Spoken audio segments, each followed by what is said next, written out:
School is the most important thing in your life. And while I hate school, I got a PhD. And I hate school. I hate everything about it. So somebody say, E, if you hate school so much, why you get a PhD? Because I hate school, but I love options. You can have average skill, but you can't have average will. You can't have average will. Like your will has to be phenomenal. You have to see basketball as the gateway. It's like a passport. Basketball is just your way to get in, and then once you get in, boom, then you dominate. So I'm telling you, you're not taking a test because they're giving you the test. You're taking a test that's about to change your life, your mama's life. And I know if you take the test serious, you'll kill it. When you go through your go-through, your siblings are watching you. When you go through your go-through, your friends are watching you. When you go through your go-through, your parents are watching you. And people will use your strength to get through their stuff. What's up? What's up? What's up? It's your boy ETA, as always, man. Super, super excited. You know, I see a lot of shirts that says like, you know, stuff is dope. Well, life is dope. You know what I'm saying? Being alive is dope. Overcoming obstacles is dope. You know, helping the next generation. Well, look like now this generation, you know what I'm saying? I guess I'm looking at them, I was a little younger then. I kept saying they was the next generation, but they got now. You know what I'm saying? They don't got next, they got now. So just as super excited as y'all can see, the windows are filling up. That's right. We got special guests. But again, this is the Extreme Teachers Podcast. I'm your host, ET, and we look to do three things. Number one, if you're in the educational space or just in the life space, if you can hear the words that are coming out of my mouth, we look to inspire you, man. It's a lot of negativity in the world right now. A lot of negativity. It's a lot of negative coming out of people's mouth. People experiencing a lot of negative. So we just want this to be the hub of optimism. You know, I want to shout out, you know, my grandma. We're memorializing my grandma, and she was super, super optimistic. You know what I'm saying? I didn't even realize I got that from her. Grandma was super optimistic. She didn't want to hear nothing negative. So we don't want to hear nothing negative here. That's like another podcast, so you can go there for that. You know what I'm saying? Number two, we're looking to give you a nugget. Information changes situations. Listen to me. I promise y'all. Man, I know Vondell can attest to this. Some of the people we've been rolling with over the years and some of the stuff that they said to us has revolutionized yes, sir. part of our lives. So we want to give you a nugget, man. We want you to hear one thing that's going to change everything. You hear me? One thing that's going to change everything. And then finally, we got your back. You just need to know there's a place that you can go where people understand. You want to be where everybody knows your name. And they're always glad. You know, we educators just like you. We get it. We understand. So this is the place you can come and, and just relax and text us if you need to. And just say, hey, E, we need help, either at our school, personally, and I promise you, we'll get to you. Now, we got something special today. We got something special cooked up for y'all today. Sam, won't you, for those of you who are like, where's Katie? Well, Katie just had a little one, so we letting Katie, you know what I'm saying, recover, relax. Yes. You know what I'm saying? So Sam's going to take her spot. Again, what are we talking about today? Yes. Well, we're super excited to have guests on today. First of all, E, thank you so much for featuring the students from the Show Me the World Project on the Secrets to Success podcast, and really to everybody helping them finish their fundraising goal for their trip to Costa Rica this summer. And so today we're going to have two students who actually you came to do a fundraiser for back in 2015, 7 years ago.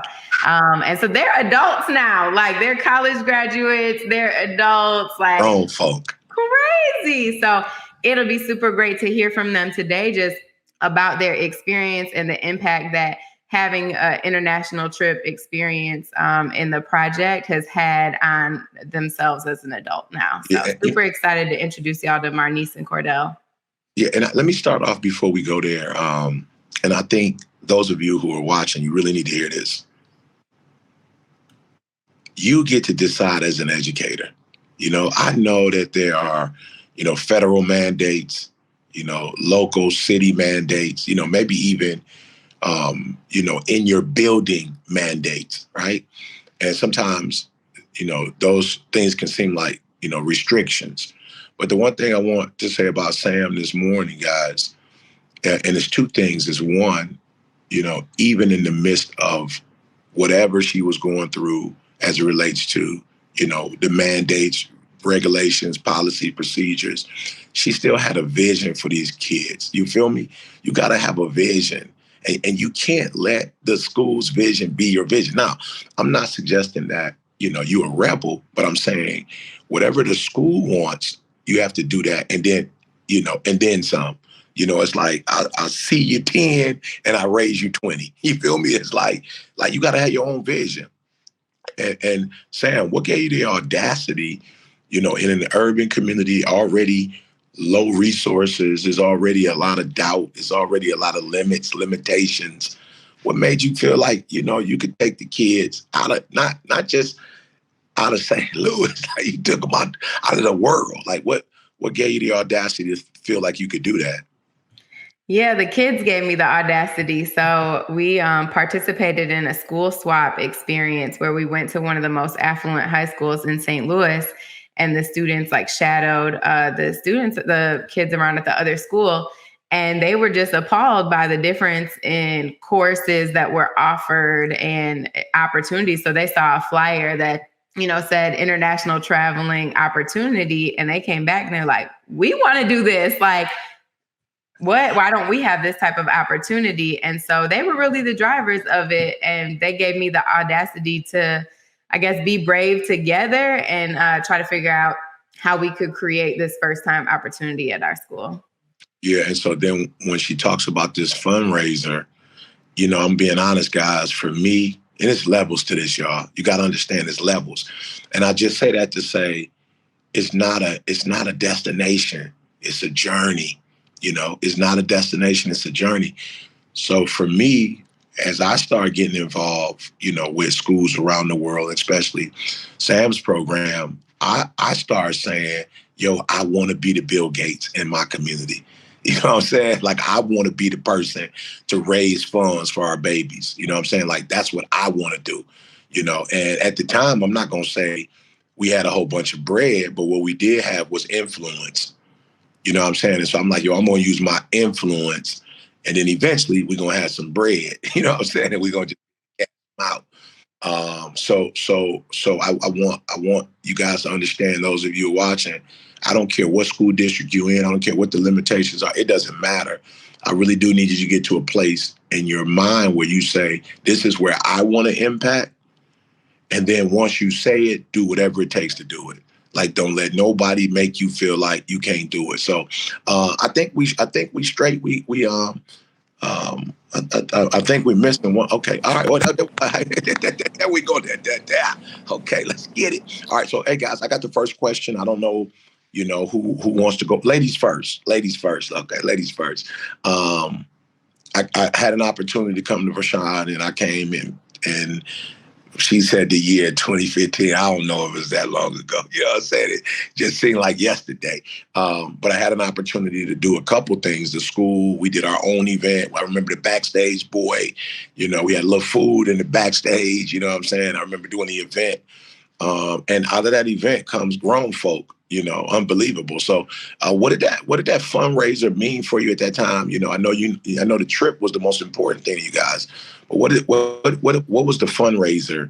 What was that like for you? And how do you feel like, that propel you guys to the level you're at now? Well, I first want to thank you for having me. I'm so grateful to be here. And thank you again for the fundraiser, because we got a lot of support. I would say the preparation prior to the fundraiser, we did a lot of public speaking workshops, right? We had mentors and mentees. We worked together. It was just that bond that we had. So when we prepared for the fundraiser, when you came and spoke at your event, and I had that standing ovation, it was more so affirmation for me that I have support and that I can do really pretty much anything, just to short me open up and have that confidence to share my story. I know Miss Lori was my biology teacher my sophomore year, and I was struggling, and she didn't know that until I joined the Show Me the World project, and had those more personal experiences and conversations, and I felt like her as an educator, that was something that I never knew that I could do, was be open to my teachers, but she opened up that space and she allowed that, not only for me, but for everyone. So I feel like prior to that, her giving us the confidence, or her showing us that we can be confident and stand in our truth and, voice that and voice what we want. That was just like a feeling I can't even describe. So. Yeah, I love it. I love it. I love it. Let me ask Vondell this real quick while we wait. She said something deep. She talked about, the personal boy. Like, I didn't even know I could do that. You know what I'm saying? Like, I didn't even know I could have that. Vondell, you do similar work in terms of, nationally exposing these kids to, the world. You know what I'm saying? We got a lot of states in the United States. You know what I'm saying? Yes, sir. States, Yes. you exposing them. Great job. How do you feel about that statement, and why is that so important for us as educators to, yes, get in the books, but also to be able to, get in their personal space and help them figure that out? Yeah, I think it's coming down to like learning all the rules and then breaking them. Knowing the rules first, right? And going above and beyond, because there are a lot of things happening outside of the four walls of the school. And oftentimes what we're dealing with, social emotional learning, we talk a lot about that, but I think tapping into that greatness and figuring out, okay, maybe it's not inside of this four walls, but we have to go somewhere else to expose them. And then the light bulb goes on when they get exposed, because they see in the world in a different lens. Talked about Costa Rica. I remember hearing about Costa Rica because when I was dating my wife before we got married, she was a Spanish minor and she actually studied abroad in Costa Rica. And I was thinking, why are you going out there? And she was like, and this is what she said. She says, I want to immerse myself in the culture. I want to learn the language. So she went and studied at the University of Costa Rica. And I just remember her coming back and she went to a whole nother level. It was almost like Spanish was her primary language, not English, because she immersed herself. And I think, it's just a unique power in exposure. Unique power in exposure. I love it. Yes. We need her as a guest speaker. Oh, yeah. Yeah, absolutely. That's awesome. Yeah, let's get Sam, for you, what was that fundraiser like for you? So we were just reflecting earlier this morning, Marnice, Cordell, and I, because they were students. So they didn't really know, what was going on exactly. So they're adults now. So I was like, so the predicament was that we had taken kids from our original Vashon High School for the first 2 years. And then Cordell was the very first group at Riverview Gardens in Ferguson, Missouri. And so his amazing teacher, Natasha Dupuy, phenomenal leader, she was like, hey, y'all are doing this over there. Like, let's partner. I want to take it to my school. And so that was the largest group that we had, because we're at two different schools and we had the audacity to pursue it. And we were like, so how are we going to get all this, funding? Like we were at car washes, Chipotle, like we were all over the place. And so, connected with E and the team, and they were like, we'll come in and do an event and, have your kids involved and kick some proceeds to you all. And that really set us up to finish that goal that year and set us up to have some peace of mind going into the next year of like, we can do 2 schools. And we were able to take Review Gardens again that next year. And there's only been growth from there. So like, to me, that fundraiser, what that represented is just what the whole project is about, is the community coming together, right? But E, for you and the team to do what you did, like as a teacher, that just gave us confidence that like, we're in this together, right? It's like, we're in this together. And when we collaborate, we can do great things. Yeah, no doubt. No doubt. Hey, and for those of you who are listening, don't ever say it can't be done. maybe it can't be done alone. You know, you're trying to do it by yourself. Yeah, you probably can't pull that off. You know what I'm saying? It's a lot of obstacles to be you're trying to get through on your own. And you're looking at a group of individuals here who have been given our own calling, but we like the Avengers. We like the X-Men. Like we do as much together as we can. You feel like we're doing as much, you know, whatever, we pulling our resources together, you know, we pulling our talents together, we're pulling our kids together, you know, we pulling our cities together. You know what I'm saying? We're trying to do everything we possibly can.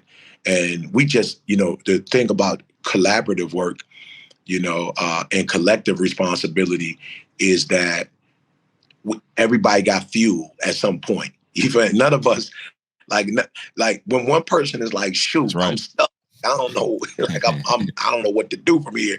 The other person is like, oh no, I got that. Let me make a phone call. Oh, that's easy. Oh, okay. We get, you know, it's so funny too. It was something that I said that I wanted to do. And like, you know, like on my wish list, you know, if Adele was like, oh, I got that. You know what I'm saying? Like, I got that. Don't worry about that.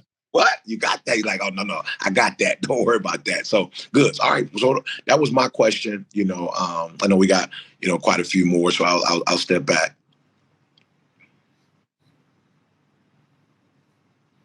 Oh, you put it on mute, Sam. Sorry, muted. So Marnice, I think would just love to hear from you how this experience really like made an impact on your life. And what decisions have you made now, like as an adult, right, because of this experience? That is a very deep question. I'll say, like I said prior, before the Show Me the World project, I didn't have a relationship with my educators, right? So I remember the year before, Miss Lori was probably my least favorite teacher. And now she's like one of my favorite people in the whole world. And because she was always on me, like I would always come late to class every morning. I had biology and I would be late every day. And she used to always put me to the side, like, why are you late? Why are you late? And the following year, like as the years progressed, we developed a relationship. And from that, I realized if I can develop a relationship with her, then I can develop a relationship with my other educators. So still to this day, like I keep in contact with all of my teachers, like my principal, like now my past professors. So I feel like having that experience and knowing that I can connect with people, that has definitely helped me in the long run, because now I'm able to utilize my network. Like I'm fairly young, I would say, but whenever I, want a connection, or whenever I, want some support, like I have a bunch of different people who are in different professions in different cities, where I can just pretty much like pull from and gain advice from.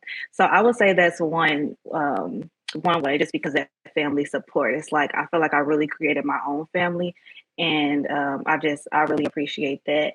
And what was the question? You said something. I'm sorry, I missed the second part. Yeah, just how, like, what like life decisions you've made since having that experience, like what that traveling experience meant to you, and what life decisions you've made. And that's another little question. So I would say I knew from having that experience studying abroad, right, in high school. Once I got to college, that was not an option for me. Like I told myself I was going to study abroad. I feel like it's completely different once you're in the classroom and you're learning about something. But again, like you said, like that immersion, for you to go to the country and actually see what it is that you're studying and be hands-on with it, is like a completely different experience. So once I got to college, like I was a freshman already looking into study abroad programs, and I ended up going to Senegal in West Africa, and I studied there for a summer. And ironically, that was the first the first international trip that Miss Lori had been on in college. So that was kind of also a no-brainer. And having that experience, with the Show Me the World project and also other organizations that I've been a part of, it allowed me to realize, it helped me realize, it was like the catalyst for what I'm doing now and what I wanted to do long term. I would say the Show Me the World project, it helped me get into other organizations.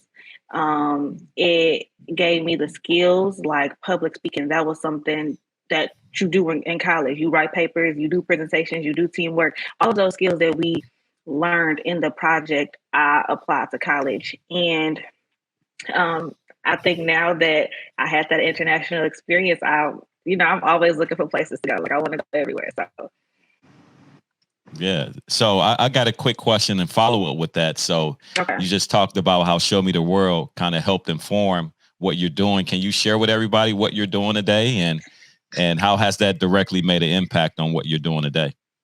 Yeah. So one experience that I cherish when I was in Costa Rica is the fact that you know like Eveshine or like certain communities in the US, some people are, living in communities where they don't have as many resources. And when I was in Costa Rica, I'm like, dang, like they don't have, there's some places that don't have as many resources, but yet everyone is still so happy and so grateful. Yeah.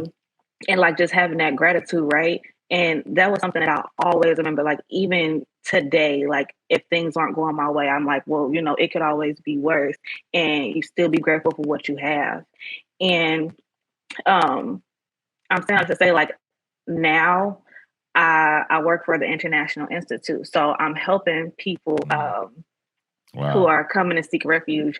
So I'm working in the economic development department, but I'm also helping in like resettlement just because the state of the world right now, right? So when I got to college, I kind of knew that I wanted to commit to service and I wanted to do something with foreign policy. I was interested in policy, but I didn't know about foreign policy until I got to college. So I started taking classes. Like I was learning about the UN, I was learning about Doctors Without Borders, like all these NGOs and IGOs. And I was just like, okay, I want to, maybe I want to be a diplomat or work for the State Department or work for the UN, or I just want to do something that's centered around helping people in underdeveloped countries. So, and that's pretty much the work that I'm doing now. Yeah, that's so deep, man, that you said Amazing. that, Mashu. That's the one, I think, advantage that I have, on most people that do the work that I do. They've never been to either a third world country, or a country without a bunch of opportunities. You know what I'm saying? And so it was funny. I was on it's called Michigan Flyer, right? So it's like it's like a bus you could take from, like Lansing to the airport, right? So I love it. Take it all the time. $25. You know what I'm saying? They got the TV, the electricity, the Wi-Fi, and it saved gas. So, you know what I'm saying? And so I was on it. I'd be forgetting, that my videos go viral. You know what I'm saying? So I had this one young man who I guess he was from India and he was a student at University of Michigan. He was also like a triathlon. He was trying to, represent his country. And so he was just like, man, I noticed when I listen to you, what makes you different than the other ones is this, this desperation that you speak with, this passion that you speak with. And I was like, yeah, because the people I'm talking to don't necessarily have a opportunity. You know what I'm saying? Like they don't have one opportunity. Good. Yeah. Let alone they get 3 or 4 that they mess up, and or feel like, yo, I'm running this world. You know what I'm saying? Like this mine. Like they don't have that feeling, And so when you said that about the third world country, I just think everybody needs to go and visit, because even my daughter, she went to Campeche her freshman year for spring break. And she came back to the crib in tears, crying, like super grateful, And so I see the difference between her and even my son because he hadn't had that experience. You know what I'm saying? Like he doesn't have nothing to compare to, like, wow, this is crazy. But she was just like, yo, as impoverished as they were super happy, super geeked up, you know what I'm saying, enjoying life. And I was just like, wow. So she always like looks back to that, like you said, and compares that experience with what she has. And she like, nah, I'm not going to be sitting here complaining because I have so many opportunities. So that's, that's deep. Good. All right. We got a couple more questions for you. Marnice, did you share about the fundraiser and your public speaking at the fundraiser? Yes. I did. Okay. She did. So I just think back. I just think back. I see that all the time now, E. Like even this, she's like, I'm ready, that confidence. And I really think it started with that fundraiser and getting that standing ovation and the bravery that took with to do that.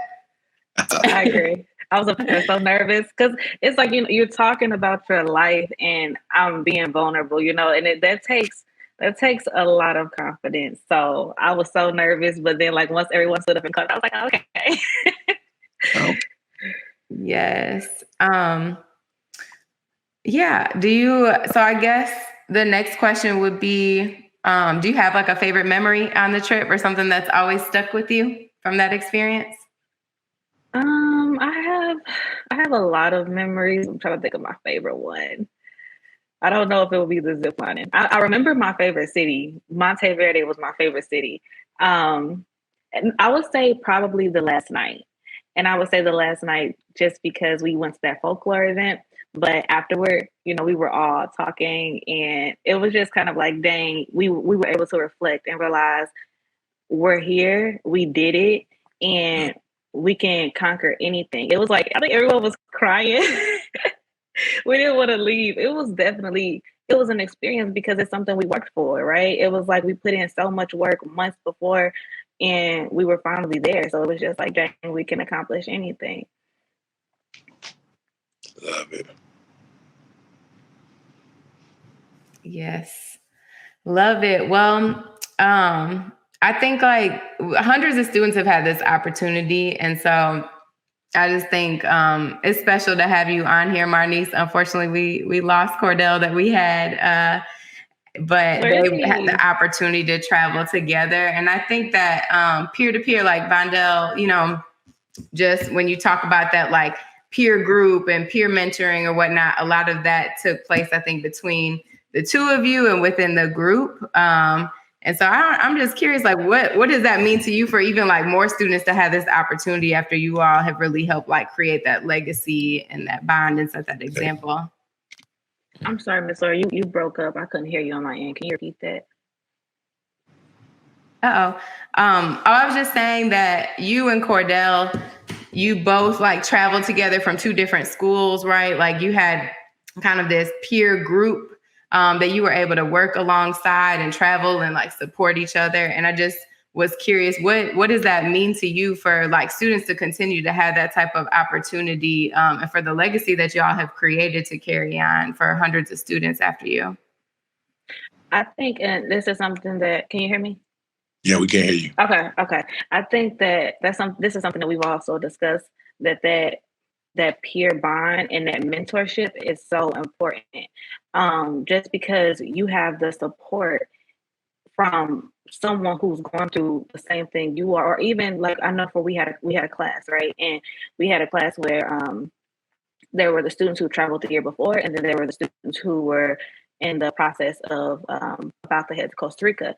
And so, sometimes they would probably like get discouraged or like not want to do certain things or this is hard, right? Like, we all have those moments. But for me, when we had that was motivation for me because I was able to look at them and say, okay, they did it. And if they can do it, I can do it. And so when it was my time to serve as a mentor, I made sure that I implemented those same values and I brought the same thing to the classroom just because I know how difficult it can be when you're fundraising this money. You're staying after school. Like there were times we didn't leave school until like 8, 9 o'clock. Like you leave school and then sometimes you got to go to a fundraising event. You got to go to a car wash. Like it's not easy. So having that support and again, like not being alone and knowing that you have someone there who's going through it with you is just it's just important. Like it's so crucial. And that's why even today, like I try to be involved. I don't know all of the new students, but when they have events, like I think that me showing up and just being a support, right, is important because I went through it and they just need it, So Yeah, one of the founders. They got one of the founding members showing up. Yeah, that's phenomenal. Well, let me ask you this, and then maybe one day, we'll get back on and be able to bring him in. But for you, building off of this. What's next? And I say that because the project, made an impact on my life. I think that's where I kind of started this whole Nobel Prize, journey for me. Seeing you guys, and I'm not from St. Louis, never really been there outside of, the work that we did. But I was able to go and drive through some of the communities, and I was like, oh yeah, this this is like Gary, Indiana. You know what I'm saying? Like this is like Gary. You know what I'm saying? Yeah. It was a big steel mill, and them steel mill left, and it ain't. You know what I'm saying? It ain't a lot going on. You know, it's like not a lot of other options. You know what I'm saying? And so I was like, man, if we can get these kids to see something else, I already know that they have what it takes to be successful. But if they can see something else, you know. And so for me, I saw the opportunity to be able to be a blessing. It made me go, I need to make as much money as I possibly can so that I can be able to fundraise, and or I'm gonna be real with y'all. I guess I'm not a good fundraiser. I don't know. You know what I'm saying? I don't think I'm real good at it. But it's driven me to go, all right, I'm gonna raise a bunch of money to be able to give out so I don't have to ask nobody for money. Mm-hmm. And so I don't know that I'm not gonna ask, but it did drive me to go, I need to be a source. You know what I'm saying? Because I just got discouraged when I would ask a couple people and they didn't see the vision that I saw for kids. Like, take kids to Super Bowl. What's that? Like, we got other stuff we could be doing. I'm like, no, we don't. Like, I'm telling y'all, this is going to change for them forever. You know what I'm saying? And so it did that for me. Like, it made me put, 10 toes down on economics and being an economic giant so that I can be a blessing to people. Thus, we came out, we got a publishing deal. Like, I was never on that before. I'm just trying to show people, like, when you move, how movement moves you. You know what I'm saying? Like, movement moves you, and all of a sudden I was like, yo, I'm gonna get a publishing deal, So they was like, we're gonna give you a big check. I'm like, nope, give me a bigger percentage. I want to play the long game. I need money to be able to be a blessing to people. You know what I'm saying? So publishing deal, we probably gonna release the book in the next week or two. And then it comes out, of course, in September. But man, I've spent thousands and thousands of dollars launching properly. Why? Because the more strategic we launch, the more economic success we're gonna have and more we're gonna be able to do for people. You know what I'm saying? And then finally, the pictures that I would see of you guys, the wild, whatever you call the forest. I don't know what you call the forest, but rainforest, whatever it was, saying, like, I would see the pictures of rainforest, see y'all, what is that called? When you go on the rope for like from one end to the next. The zip lining. Zip lining. I saw zip lining, jump in the water, you know what I'm saying? Eating the cultural foods and, being with the natives. Like, I was like, yo, they killing it over there. So I was geek watching y'all, from afar. Like, yo, we are, even though I'm not physically there, like, yo, we there. You know what I'm saying? Like, we there, meaning our students are there. I saw I remember the passports. Sam would put like all the passports together, like in a circle thing. Everybody was holding their you know what I'm saying? I was like, oh, we in here. They doing this. And so it just inspired me to like do it on my own. And so now, I'm going to make sure that we do a trip every year, to the Middle East, and then prayerfully Africa. You know what I'm saying? So I've been extremely inspired, motivated.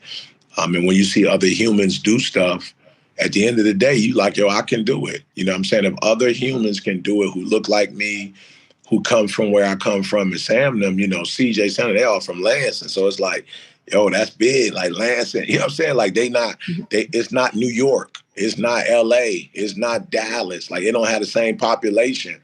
It doesn't have the same resources. You feel me? But for them to have that mindset from there, and I was just like, yo, I gotta get behind them and help them. So talk to us. What's next for you? What's what's in your future? Going back to confidence, I think that, and just speaking about educators, I didn't share. So before the Show Me Costa Rica project, and I don't know if this is still one of Ms. Lori's rules or not, but you have to have a certain GPA, right? So before, I believe like my GPA was not good. It was probably like less than a 2 point something. And that was like after my freshman year. And from that, I had to enter the project. I don't believe you have to have a certain GPA, but you had to maintain a certain GPA. And after my first semester, I achieved the 4.0. And from that, I made sure that I got at least a 3.8. And I realized that I really enjoy school. I thought I didn't for a long time, because you hear a lot of kids say, oh, I don't want to go to school. I don't like school. But I think that I just didn't give school a chance. I wasn't attending. I didn't know that I can be open with my educators. Um, so that it opened up something new for me because it's like I'm actually good at it and I actually like it. Like I actually like to learn, but I just didn't give it a chance. So preparing to go to college, I was applying to a bunch of colleges, and from the beginning, I told myself I'm going to go and get my PhD. Like I want to keep going until I get my PhD. So I went through undergrad, didn't really know what I wanted to do until I took the international relations course. Fell in love with, learning about different nations, specifically a region of China, of Asia. And China was my favorite country that I've studied. And so just like learning about all these different countries and just like figuring out, what's my next steps and moving forward. So I want to go to grad school. We'll see. Not this year, maybe next year. So I'm looking into that while working for the Institute. But I'm also in a process of like transitioning work. I still want to do the work that I'm doing, but I kind of want to go elsewhere. I'm in St. Louis. I've been in St. Louis my whole life. So I'm just looking to explore other options elsewhere, to continue to do the work that I'm doing, but just relocate it. So we'll see. If you got a job, let me know. That you want to do, we will find a way to get it done. How do I say this? Not doing what you dreamed of doing for a better time is not an option. You know what I'm saying? Like, that's not an option because I'm old. So let me tell you what happens. When you take a break, somehow for some people, a break turned into 10 years, 20 years, it turned into their life. So we're not taking breaks. If it's something you want to do, I promise you, it's billions of people on this earth. We will find a way.